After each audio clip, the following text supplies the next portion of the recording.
I'm Danny Hicks. Welcome to the Not So Secret Agent podcast, where we learn from top real estate agents how they maintain a thriving business, all while living the good life.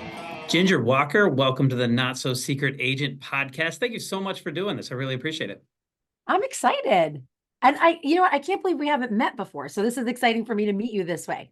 I was going to say, you and I have talked on the phone many, many times, and but this is our first time even video chatting. So I that's know. kind of cool. And we're just down the road from each other. So we definitely have to catch up. Absolutely.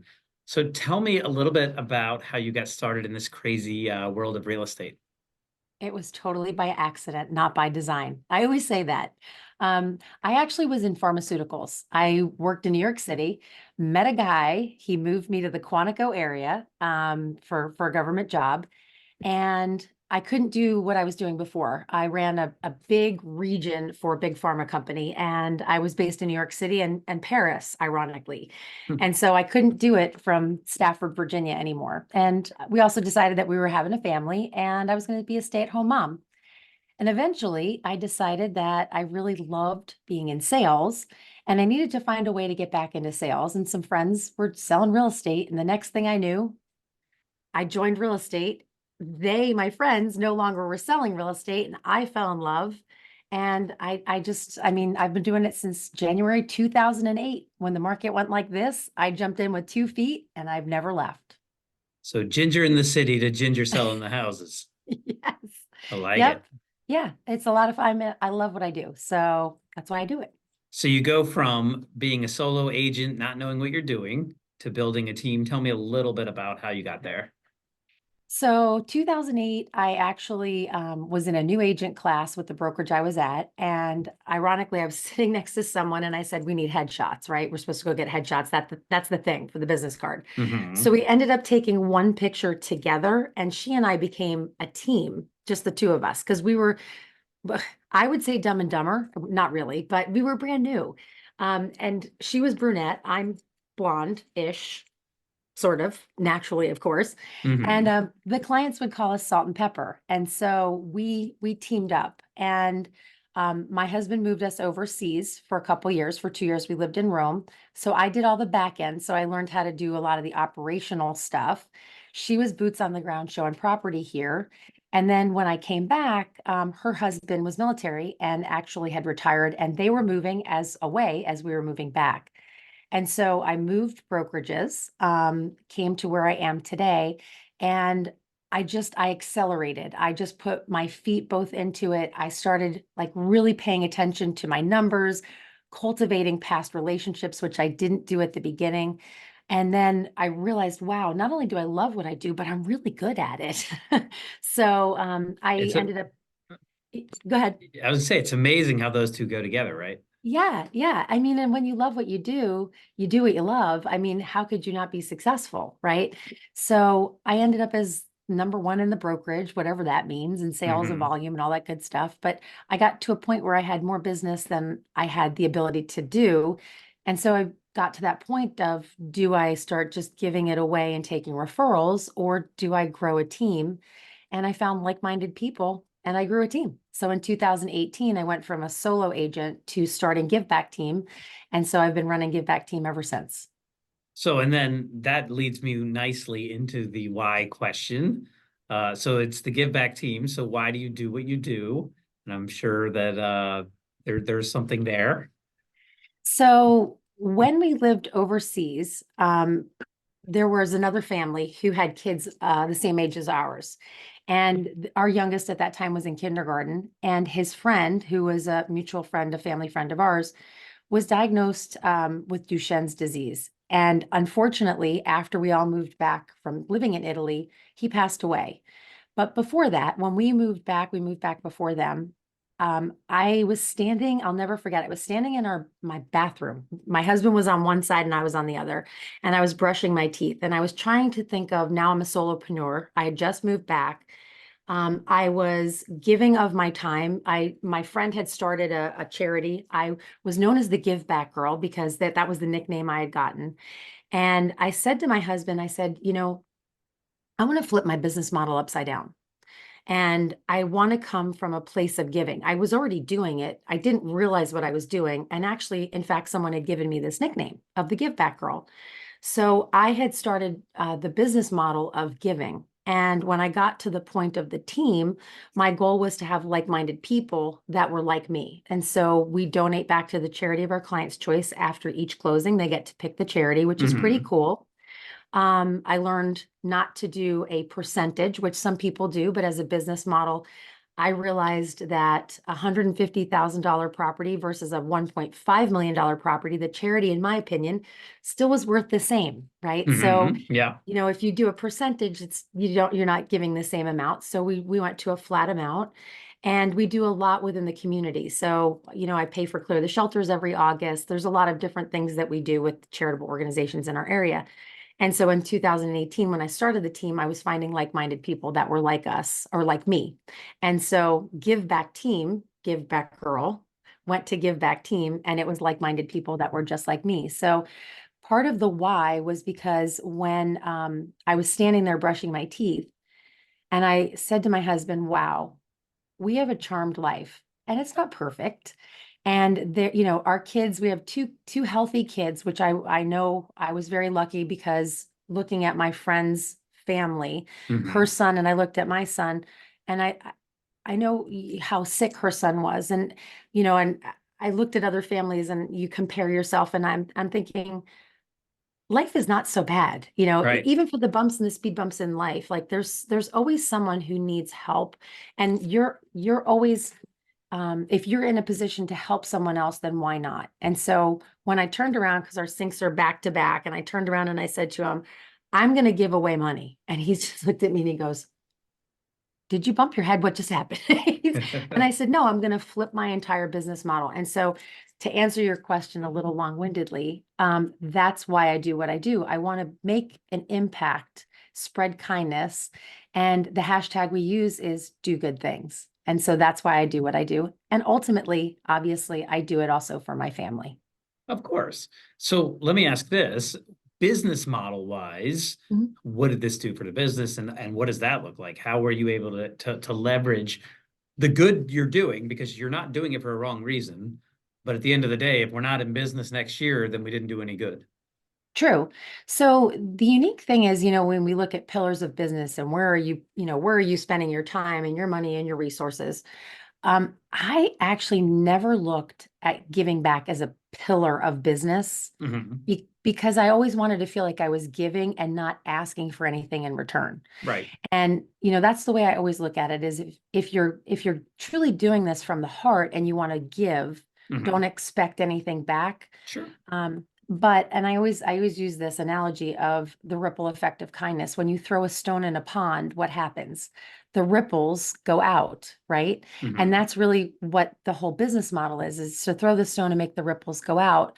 But sometimes they hit the shore and they bounce back. And that would be potentially the client because they see you doing things in the community and they want to work with you. And for me, that's the best thing because these are my people. These are the people that I want to work with because they are just like we are, right? They want to do good things in the community and they're finding us because of that. So that's how it's directly impacted. And we do track and measure and we have done things that where we've held events and things like that where we're impacting charities. We did a whole program it was 2 years ago where we directly impacted 36 local charities to the Stafford and Fredericksburg, Northern Virginia area. And people came in and voted, so when doing so, they obviously opted in and we cultivate them from a giving perspective, not from a marketing and selling your house kind of perspective, but they know what we do. And if they need our help, we're going to be there to help support and answer them, and answer their call. But that being said, we come from a place of giving, but has it directly impacted my business? Absolutely. And it's amazing because those people are our people. So it's the people I want to work with and they want to work with us. So it's fantastic. And it's a symbiotic relationship that I absolutely love. So that's not a pillar, but you did mention the pillars of your business. So let's go there. Let's touch base on what you are doing Mhm. as a pillar. So I will say it is a pillar, right? Because we do Of spend course it time and is. effort and resources, but I look at it a little bit differently than the Sure. rest. So, one of the bigger pillars for us is because I've been in real estate for a while, like I can't believe it's like 17 years about now. Feels like yesterday. But past clients. So sphere of influence is a huge thing. And I know one of my coaches says, don't call them past clients. They're always a client, which is true. But cultivating those relationships is so important and making sure that we're loving on them, and they're feeling like they can come to us as a resource and they're loving back by saying, hey, you know what? Ginger was amazing. Give Back Team was amazing. If you need help with selling, go to her. And that has created a great business for us is So, working by referral from Sphere. so working by referral from Sphere, you're Mhm. not just like passively hoping that it comes back, right? You're loving on them. So what does that look like? Are you doing the calls? Are you doing social media? Where are you at? We're doing it all. Of course you are. So, I mean, it's important. It's so, of course, we have a CRM, and in the Mhm. CRM, we're loving on them through some automation. Yes, because you have to use leverage when you get to a certain point of number of people that you're trying to impact. So, but we send out birthday cards. Like, who doesn't love a birthday card? Who doesn't love an anniversary card? Who doesn't love a house anniversary card? So we're handwriting those notes and we're sending them to them. We're sending Baked by Melissa, which is a Glenda Baker thing that I learned from Glenda, and I absolutely love because you can actually put personalization to that. Or if you want to market it and use it as marketing, you can add your branding to it. So we do Baked by Melissa is one of the things that we do. So those are the things that we're doing from that kind of touch. But we're making the phone calls. Like people want to hear from you. Mhm. So I call people. Like I want to hear how people are doing. One of the other things you said, social media. So yes, I'm putting content out, but I'm also watching what my clients are posting. So if Mhm. someone's like, I'm about to have my youngest graduate high school. So you're going to see me probably on social media posting about how sad I am. My son is graduating, but I'm so proud Mhm. of him. Well, if I see one of my clients do that, I'm going to send them something, right? Or a baby being born, you send them a blanket with their name on it. You have that relationship, and that's the key. You need to be in a relationship. It's not transactional. It's all about relationship and rapport. And there's different ways that you can do that, and that's how we cultivate those relationships. Plus, we do events. So when we do the client events, like we're getting ready, we have our brokerage has a luxury box at the baseball stadium here. So we have 25 VIP guests and we're able to do that. And we do bigger events like big pumpkin patch events and things like that. So we're always trying to bring our clients together. And we're Mhm. also trying to bring our clients together, not just to be with us, but we're also strategically putting them together to be with each other to create a bigger sense of community. So that's a pretty cool thing when a past client of mine invites three other past clients of Lindsay, another member of my team, to their pig roast event in the summer, which has happened. So, and they've all met because of the events that we do and put them together. So it's kind of cool. So there's many different ways that you can create that sense of, community in your sphere and your past or present clients. Yeah, I always found, and I do a lot of client events. You and I have talked about this before. Mhm. The biggest thing that I do at the event is try to connect people who I think would get along. Yeah. Like them liking and knowing each other makes them comfortable and want to come back, Yep. right? And 100%. like that's that's aside from real estate, that's what every host should be doing. Like Mhm. how do I make it so that you feel like you fit it?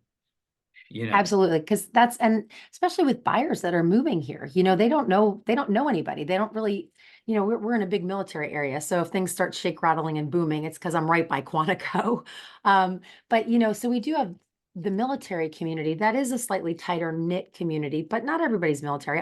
My husband's not military. So that being said, we do have a lot of people here that are coming into the area that don't have that bond yet. So we almost give them an instant family. Like because Mhm. when you're a client of ours, you are family. Like we don't leave you at the transaction. We keep you forever, whether you want us or not. Yeah. We're still loving on you. We're popping by, not ringing your doorbell on a Saturday morning saying, "Hey, we're coming in," but we're dropping things off or we're sending things to you or we're making phone calls. And one other thing too that I don't know where my phone is, but video text messages. Hmm. I love sending them because it's so fun when you get them back, right? And even if it's a client that is from 2008 and I send them a video text message, I don't look quite the same as I did in 2008, but neither do they. And it's always fun to just be able to like have that face-to-face interaction if they can't make events, just to be able to see each other and have that connection. So I love doing that too. Yeah, that was so I had Jenny Comer on and we were talking about that. And she does like the audio text. Like Mhm. that's her thing. She's like, I want them to hear my voice, but I don't like to be on the phone, so I don't call. But I always like the call because then I'm actually communicating with them.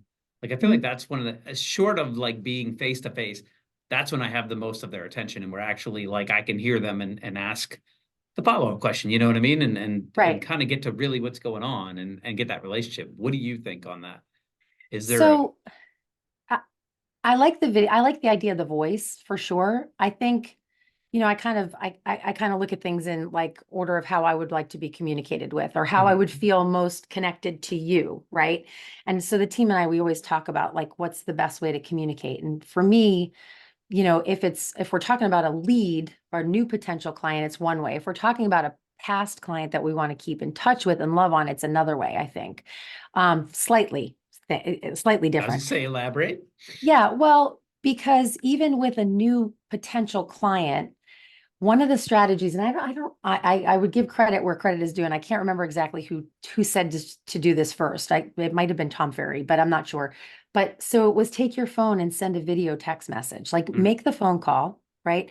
So if someone's finding you online, for example, a new lead opportunity, wherever they're finding you, or you're buying a lead online, or they've seen you maybe on your YouTube video, which is where I get a lot of potential clients from is YouTube.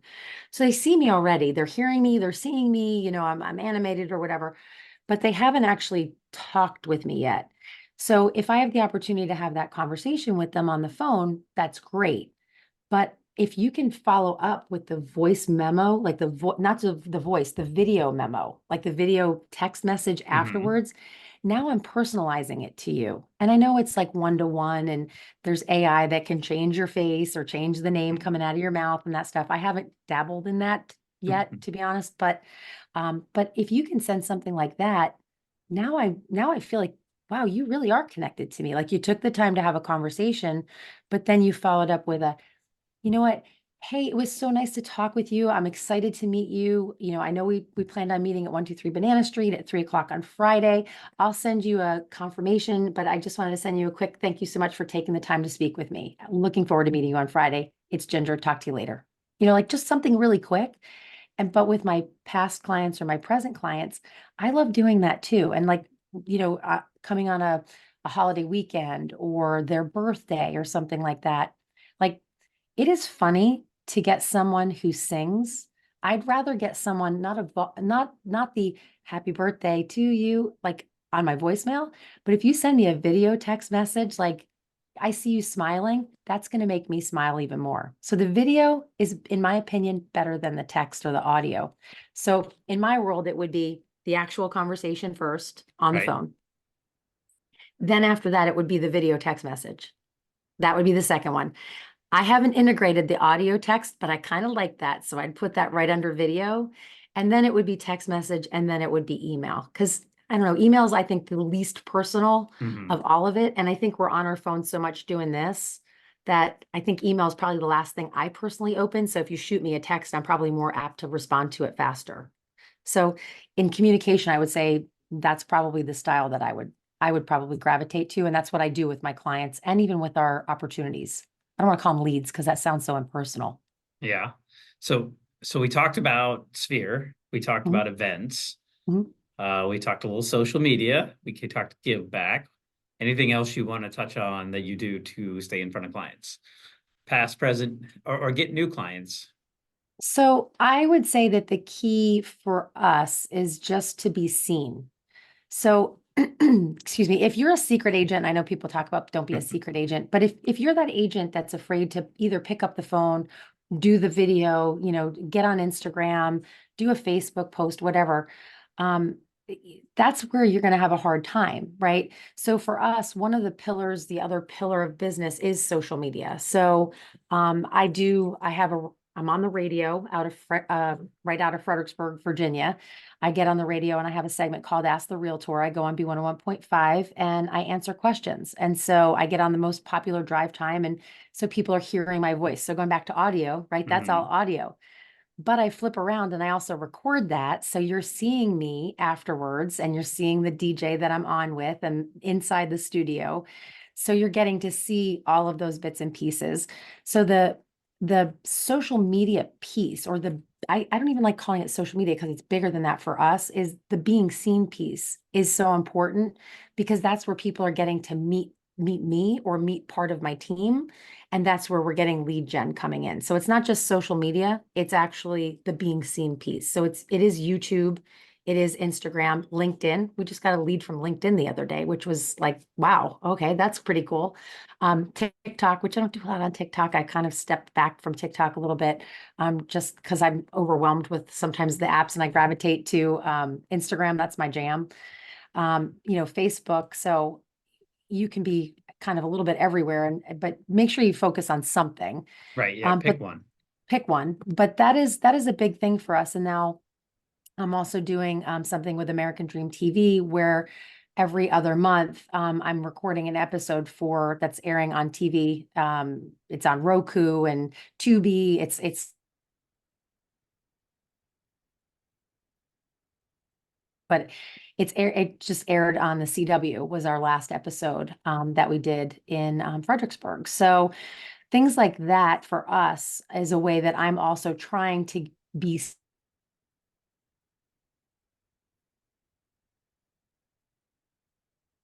Fredericksburg and Stafford and Northern Virginia area. Another thing that we do in the Be Seen category is articles. So there's a lot of ways that you can get quoted in an article and you don't have to pay for it. So I like free. Yeah, I like free is good. Free media is good. So you can do things like that. And I've been quoted in Yahoo and Time, Entrepreneur Magazine. I didn't pay for those placements. And so, just figuring out a way that you can get yourself in highlighted in those types of settings also has helped us as well. So, because I've gotten people to come to us as a result of seeing my name somewhere. So that's been pretty cool also. So that's another one of the pillars that I would say, that if you can leverage, any one of those things of being seen, that's a really good thing to be able to do, especially in this day and age of being seen, because everyone wants to see you and hear from you. Yeah, I was gonna say you can't go to an elevator or stand in a line without watching everybody stare at their phone. Yeah, I know. It's crazy. Like it's kind of bad. But Yeah, yeah. But I think if you're putting out good content, like not content for the sake of content isn't good content, in my opinion. It's just airtime, right? It's a scroll.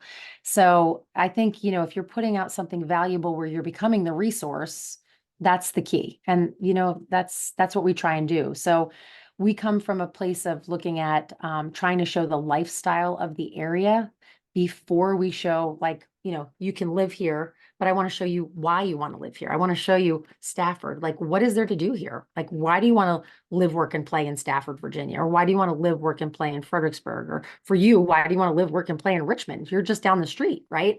yeah, Down the 95 anyway. it's a But big street. But yeah, yeah, it's a big street. Yeah. the But, yeah. yeah, I was gonna say, like, I fully agree with all of that. Staying in front of everybody, making the contact, continuing to work the relationship, and being very personal. Do you find that you have like an avatar? So I had Dustin Brown on here. I think you know Dustin. Mhm. And he was talking about, like, when you're doing social media, you need to pick your target. And Yep. that's who you want to go after. Don't try to be all things to all people. Do you subscribe to that, or do because when we work our sphere, if they recommend us to somebody who isn't part of our avatar, obviously we're going to help them. Yeah. But you don't want your target to be people who want to buy or sell houses, per So se. I would agree with that. And because I'm sitting, in at Quantico, and as the Marines say, all roads lead through Quantico is the saying that they have. We do a large percentage of military buyers and military sellers. So that is basically our avatar, is the military. It's not, I don't want to say family, because we have, single women, single men, we have anyone in the military that's coming through here for whatever reason. And so it's a very interesting dynamic that we have here, but sometimes they're only here for 3 years, for example. So they're also an investor. So within our avatar, we have like subgroups of the avatar. So it's kind of an interesting thing. I do subscribe to the avatar theory, and we do have one that we gravitate to more than not, or that we end up working with more than not because of our location. But I will say it's not just the military, it's also government, because we have the FBI is right here, then DEA is right here too. So that would be kind of encompassed in the avatar that we primarily focus with. Yeah, so But people I do being government or military. I was Yeah. saying government relo. This is what it Yeah. sounds like. You know what I Yep. mean? In, out, invest kind of thing. Yep. But we also have people that retire here. So that's what I'm saying. Like within that avatar, there's a couple of little subgroups that we find. So it's really knowing which one of that avatar, which one that they fit into, because it's kind of a unique area. It's not, I don't want to say it's transient by any means. But a lot of people do, and then they might come back. So we've actually I've had many clients who've lived here and then they've held their home, they've rented it, and then they've left and they've come back and bought another home, or they've sold and then they've bought another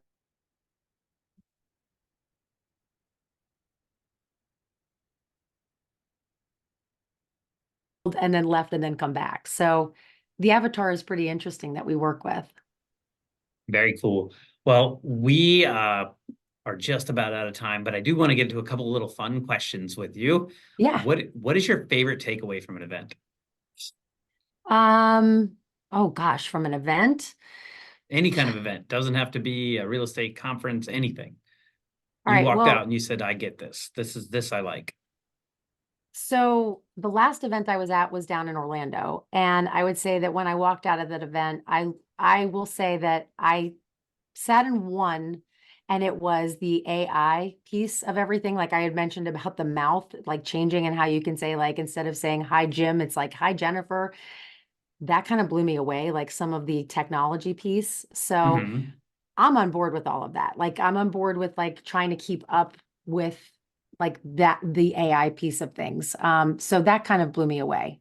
I don't know if I answered your question, Yeah. but I will say the key thing that I took away, I always take away from anything I go to is I am doing a lot of great things, but I could always be doing more. Yeah, no, you never stop learning. Yeah, Never. Because the second you think you figured something out, you've you're defeated yourself right there. exactly. Yep. Like completely defeated yourself. So if you had a superpower or you could choose one, what would it be?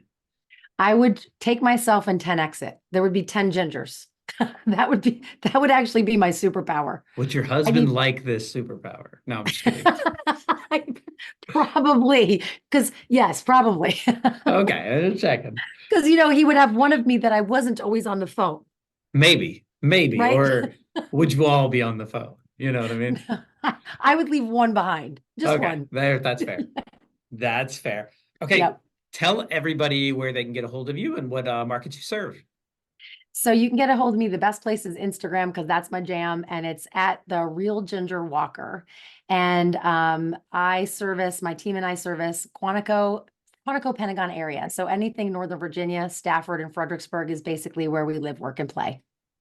Perfect. Thank you so much for doing this. Thank you. Really appreciate it. Your mission, should you choose to accept it, is to apply this information to your business immediately. This message will not self-destruct in 5 seconds. Good luck, agents.